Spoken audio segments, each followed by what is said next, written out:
Mr. Simpson. DeKalb's a friendly place. We like to help one another out. Can you explain, for clarity's sake and for future reference sake, why it's a bad idea to have cadre of volunteers, be they mature or adolescent, running around doing certain physical things for the city? There's nothing wrong with that. I think we have to be selective on where they can do that. I think in the case of painting utility poles under traffic conditions, that's probably not an eligible project for them to do that. But we have youth community service workers working on various projects on our behalf all the time along those lines. So you're saying this pole painting is not like a barn raising back in the old days where everybody would just bring a hammer and... Think of our traffic lights, all adjacent to the right-of-way, for that matter, hanging over the right-of-way. I think we need a professional company doing that. Mr. Simpson, I know you're an attorney, and when you mention putting a youth 25, 30 feet up in the air to dangle there and paint, it just makes my heart stop because the word liability is flashing in my mind in big red letters. So I have a concern about that. But they'd enjoy it. Until they fell, and then their parents would enjoy going to the courthouse. I agree with you, Your Honor, that the need to move ahead. I also agree in the need to not piecemeal this project to pieces. I just want to follow up on something Councilman Baker said. He sounded to me to be insinuating that a grave error had been made, that this 3-in-1 trench thing hadn't been thought through first, as opposed to later. Was that a grave error on somebody's part?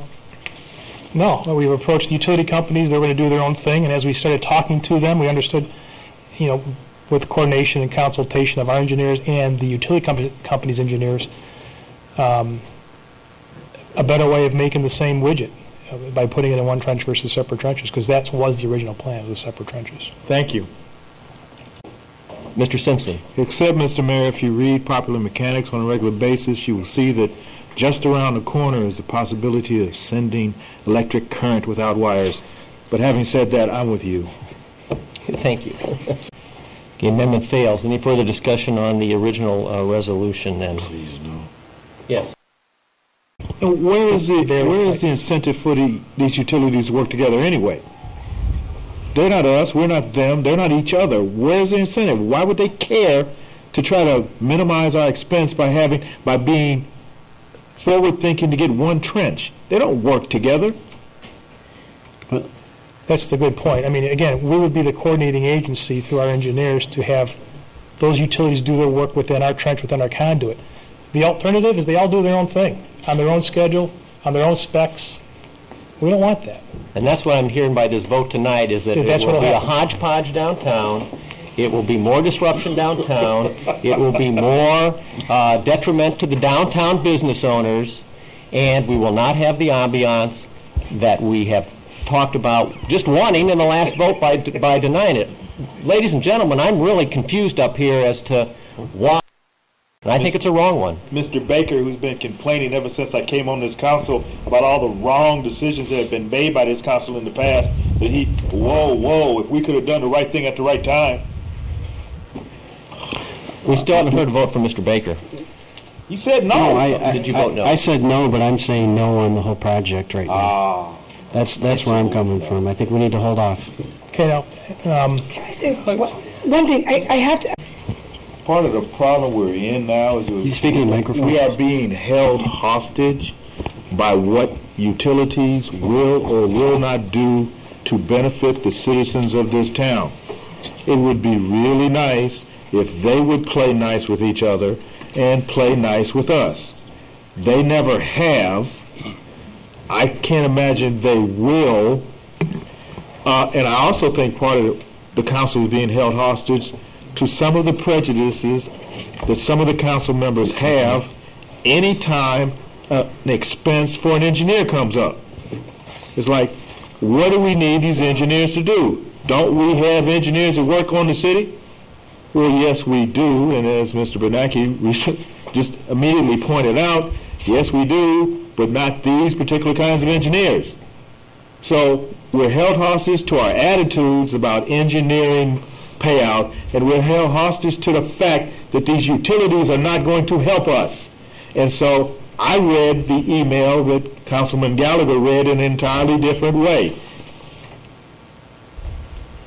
Those plans, such as they exist, the utilities are not going to help us unless one of them has a plan that magically the other two will give into. It doesn't make any difference what their individual trench plans are. You can't fold one of their trenches to magically include the other two. They weren't constructed for that. They weren't engineered for that. Just because it's a hole in the ground and it may look similar from above ground doesn't mean that you can put three into one as they themselves have individually engineered them. And besides, it's either only, listening to Mr. Keller, another $8,000 or another $16,000 based on a $12 million project.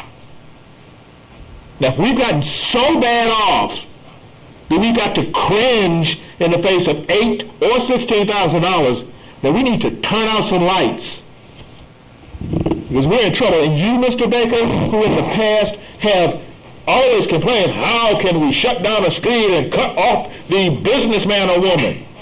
You always say that. Well, damn, if they have to dig 3 trenches, how many business people do you think are going to be injured by that, Mr. Businessman? You got me on your side. You voted no. For a different reason. That's why I'm trying to straighten this out.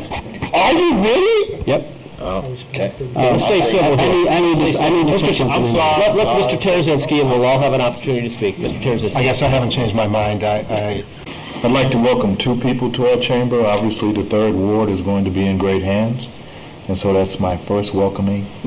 We have apparently a new citizen gadfly who has decided to join our little meetings. It's always great fun for me when one of our meaningful citizens comes into the chamber and holds the council's feet to the fire on various things we do or may or may not do. One of the things he said that really intrigued me was that the individual council members should do more to get out and mingle among their constituents and find out what their constituents think. I actually think this representative government system of ours would work a lot better if more and more citizens like himself would come forward. We're all part-time.